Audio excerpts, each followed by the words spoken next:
Welcome back everyone. In today's session, I'm going to give you the line-by-line explanation of telephone conversation written by Wole Soyinka. Do check the pinned comment section for all important video links related to your syllabus. This is a video on request, a one-shot video.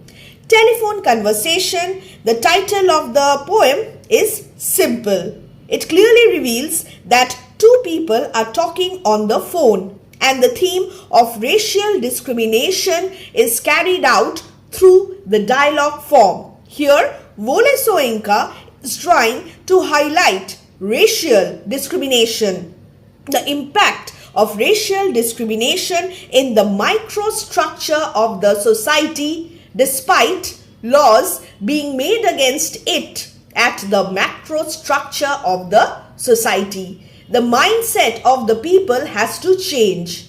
Otherwise, the laws will not be properly executed and the laws will remain ineffective.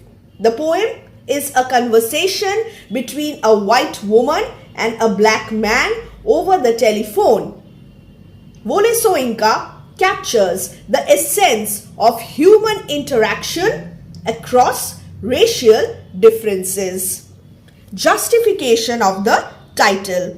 The telephone as a means of communication represents a connection between two individuals who are physically separated, and it allows for conversation and interaction across distances, but it also introduces barriers and challenges. Here, the telephone symbolizes the communication gap between the speaker, who is an African, and the landlady, who is prejudiced against the blacks. The word conversation in the title suggests an exchange of ideas, opinions and experiences. So there is an opportunity for understanding and conversation between the two individuals involved. But here in this poem, the opposite happens. The landlady's questions and discriminatory remarks hinder genuine dialogue and it just exposes racial prejudices, stereotypes and biased opinion. The title thus emphasizes the irony within the poem. Over the conversation, the hypocrisy of the landlady is exposed by the poet. The price seemed reasonable, fair and practical, location indifferent without interest or concern. The place is indifferent to race and skin color of the people. The color of the skin of the people. Whether you are white skinned, whether you are a black skinned man, that hardly matters. And the landlady swore she lived off premises, away from or outside of a building or the area of land that it is on. The landlady also assures that she will not live in that house or in that premise. Nothing remained, so all conditions seem favorable. Nothing remained except self-confession. Madam, I warned, I hate a wasted journey, I am African. Notice the words warned, hate, a wasted journey and I am African. The speaker begins by describing the details of a housing advertisement. The first condition, the price seems reasonable.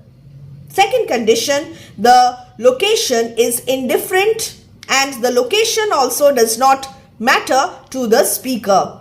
And the landlady, the third condition, the landlady assures him that she will not live on the property. And then the speaker decides to reveal that he is African, perhaps to avoid future confrontation or discrimination. The speaker is positive, he is excited when all the conditions seem favorable, and he makes this telephone call to a landlady, and this landlady is a white landlady and he asks for a room. And Quite opposed to his expectation, the landlady remains silent as soon as she gets his identity as an African. In the very beginning, the poet brings up the issue of race. A black man is looking for a room for rent. He makes a phone call to the landlady of the property and confesses that he is a black man. Thus, the opening shows that the black man is aware of the double standards prevalent in the society. He makes a phone call to confirm if the room is truly available for a black man. I hate a wasted journey. It also reveals that the black man has had bitter experiences in the past. So, he makes this phone call and he warns, "Madam, I hate a wasted journey. I am African, a black-skinned African." And what is the reaction of the landlady?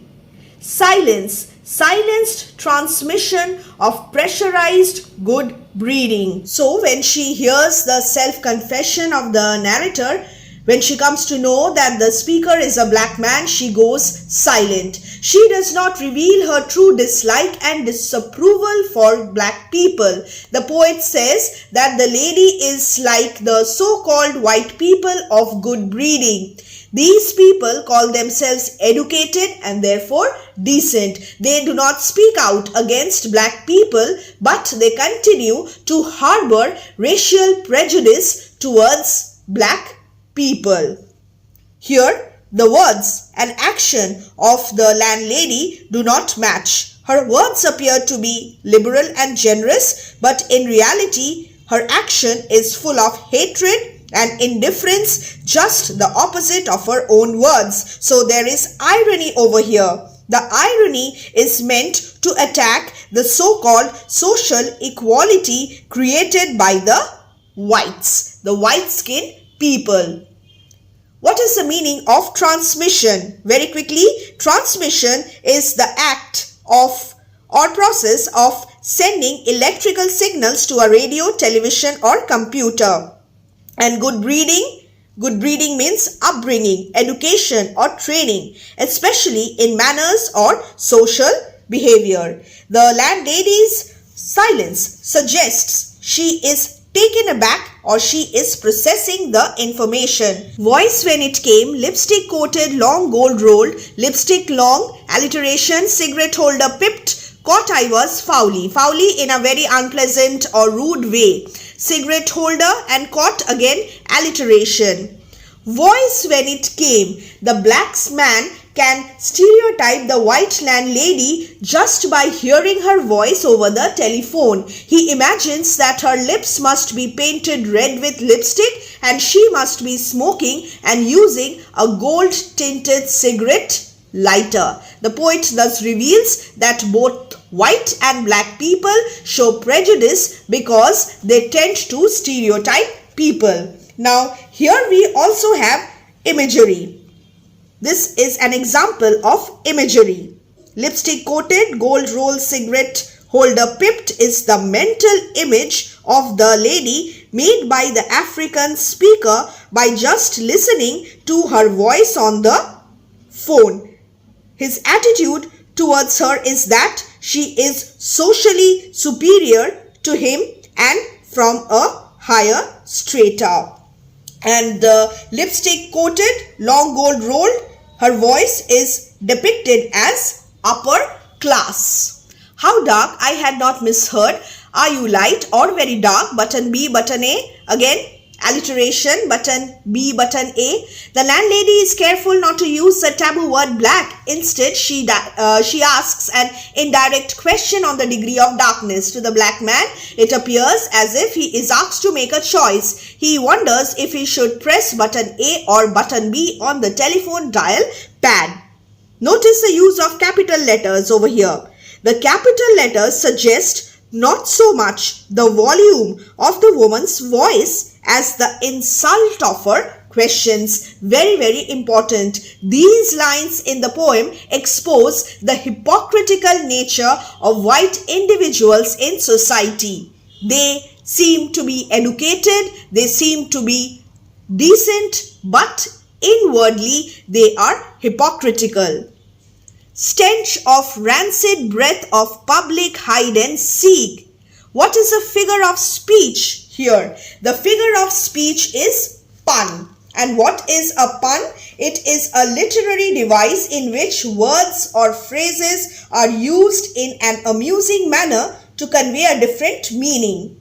He accuses the landlady of having stench of rancid breath of public hide and speak. That is, the speaker is referring to the children's game hide and seek of hiding something. Instead of hiding herself physically like children do during a game of hide and seek, this woman is hiding something in the way she speaks. And what is she hiding? Her prejudice, her biased judgment of this black man. Red booth, red pillar box, red double-tired omnibus, squelching tar. Red, again red repetition as well as alliteration. The figure of speech over here is alliteration. Omnibus squelching tar. This image of a huge bus crushing the black tar is symbolic of how the major white community dominates and insults the minor African community. It was real. The discrimination was real. Shamed by ill-mannered silence, surrender, pushed dumbfoundment to beg simplification. Shamed, silence, surrender, figure of speech, once again alliteration.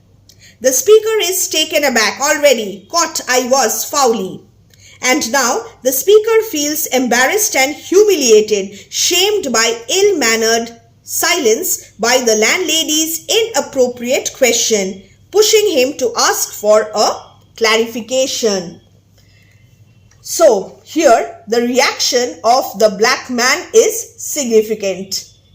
In this section we have his reaction on hearing the lady's question. He can smell the bad breath of hypocrisy. Therefore he uses of rancid breath of public hide and speak. Red booth, red pillar box, red double-tired omnibus squelching tar. White people hide their racial discrimination in public, but they practice it in private. The double standard behavior angers the black man and he sees red in his eyes. The telephone booth, the pillars and a bus passing by all appear red to him, but the black man also agrees that the lady should be considered polite. She was considerate of putting the question gently. However, the black man looks at such racial discrimination as oppressive. He compares it, as I have already discussed, with a double-decker omnibus squelching the black tar on the road. Considerate she was, varying the emphasis. Are you dark or very light? Revelation came. Again, the use of capital letters to lay emphasis. The word surrender again is significant because here the speaker realizes the futility of trying to challenge the landlady's preconceptions and pushed dumbfoundment to beg simplification. This shows the speaker's astonishment and frustration at the need to simplify his identity to fit within the landlady's limited understanding. This shows the impact of racial prejudice on an individual's sense of self-worth. And it also highlights the unequal power dynamics at play. Considerate she was, varying the emphasis. Are you dark or very light? Again, repetition and use of capital letter. What is the significance of this repetition? This shows the landlady's persistent attempts to categorize the speaker solely based on his appearance.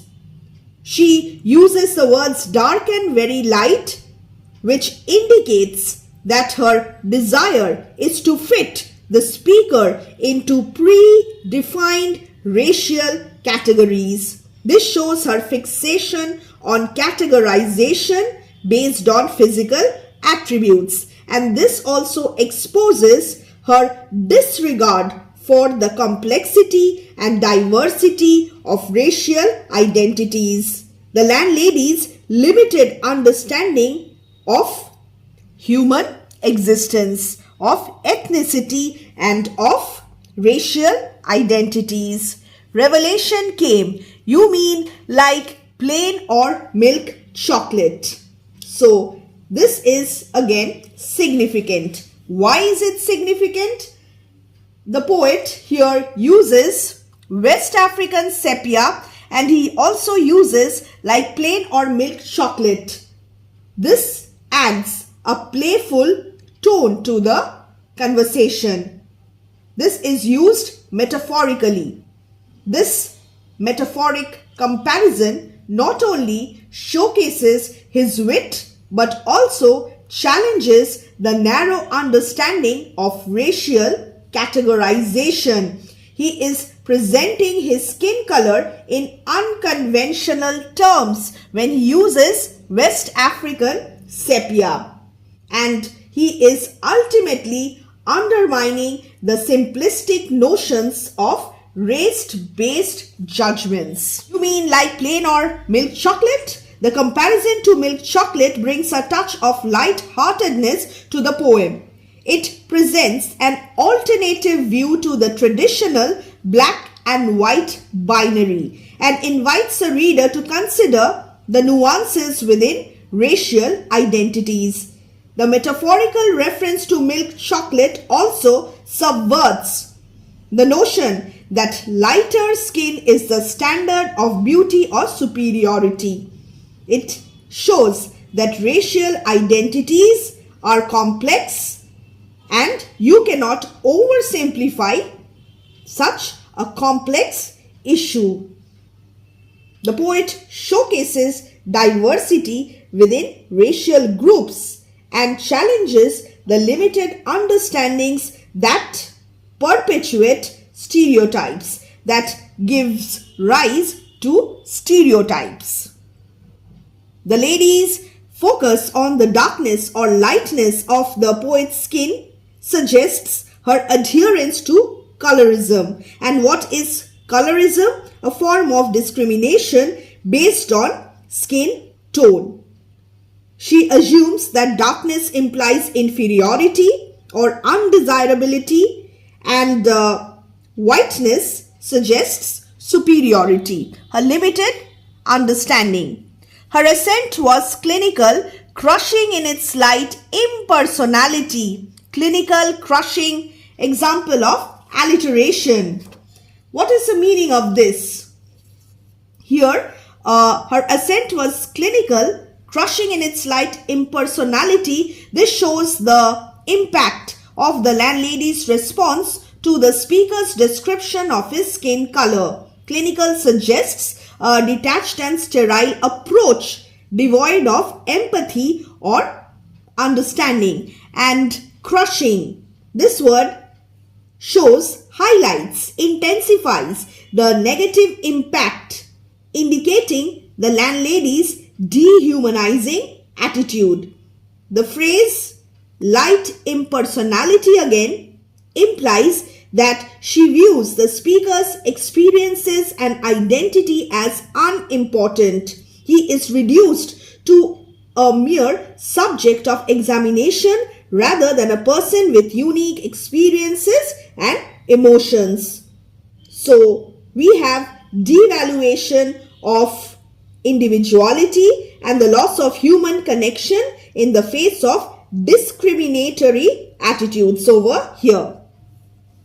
Rapidly, wavelength adjusted. I chose West African sepia, and as an afterthought, down in my passport. What is this reference to the West African sepia? These comparisons, West African sepia, plain or milk chocolate, these comparisons serve as powerful tools to challenge stereotypes and racial categorization. These comparisons defy the simplistic notions often associated with race. By describing his skin color as West African sepia, the poet introduces an evocative term that embraces his African heritage.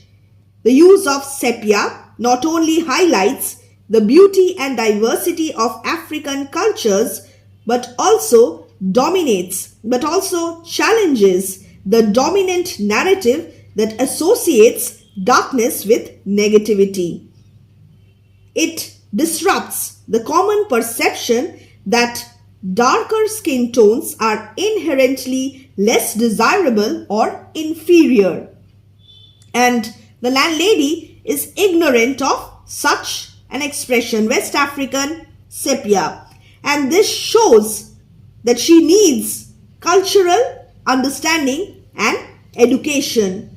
Her lack of knowledge shows her limited understanding, and it also highlights the importance of promoting cultural literacy and also providing an open environment of learning and acceptance.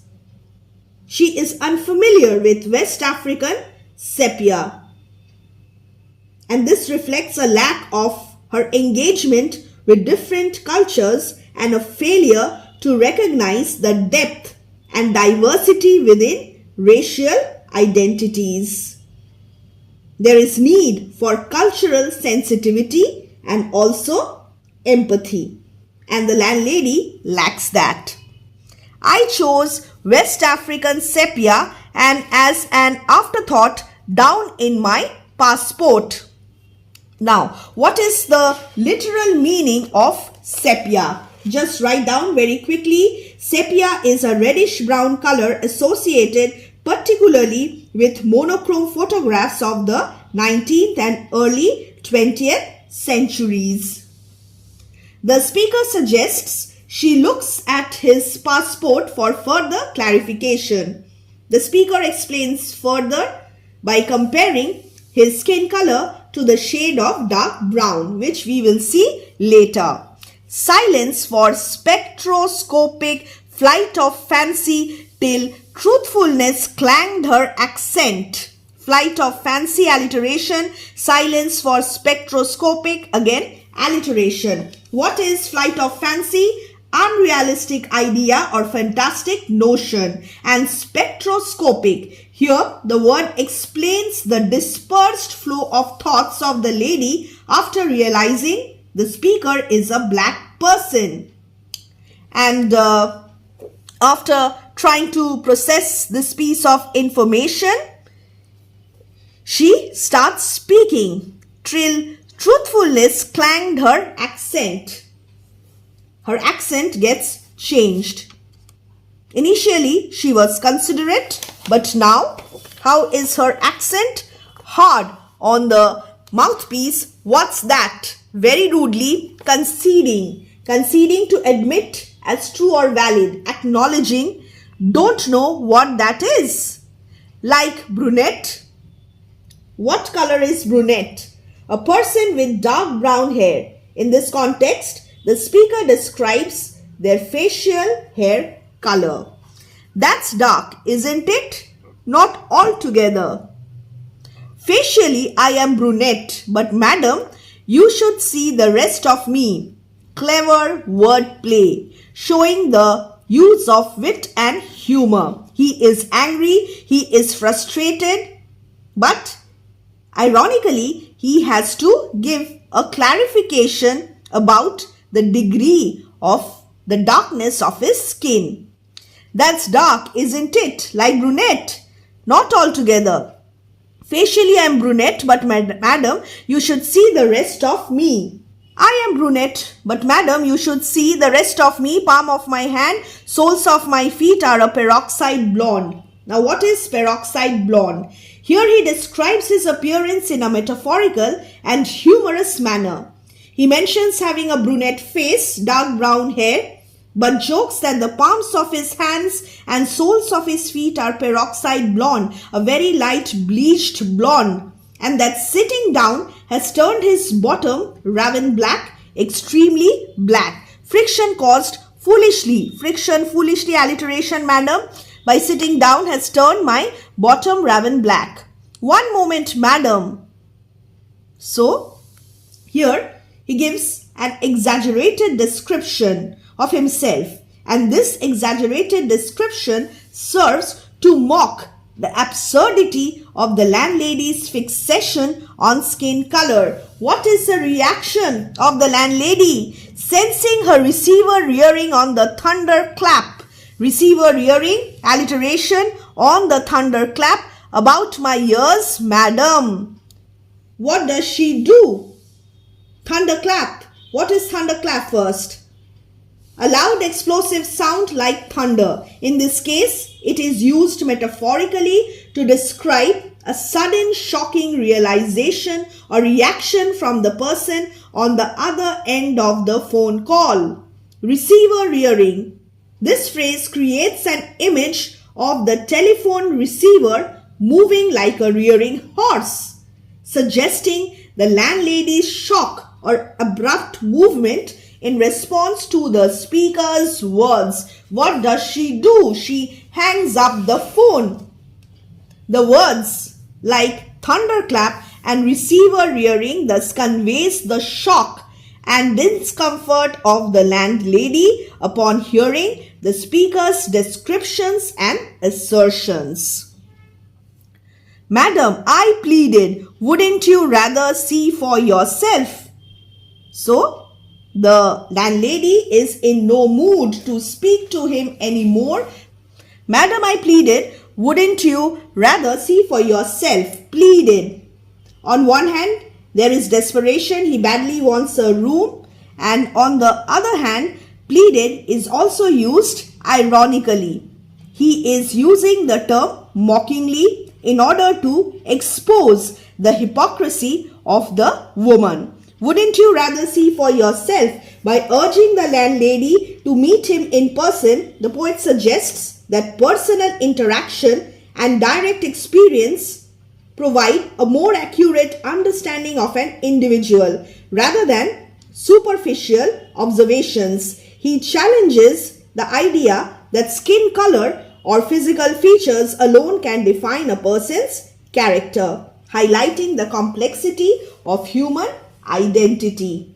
Now come to page number 46. Go through this section, very important.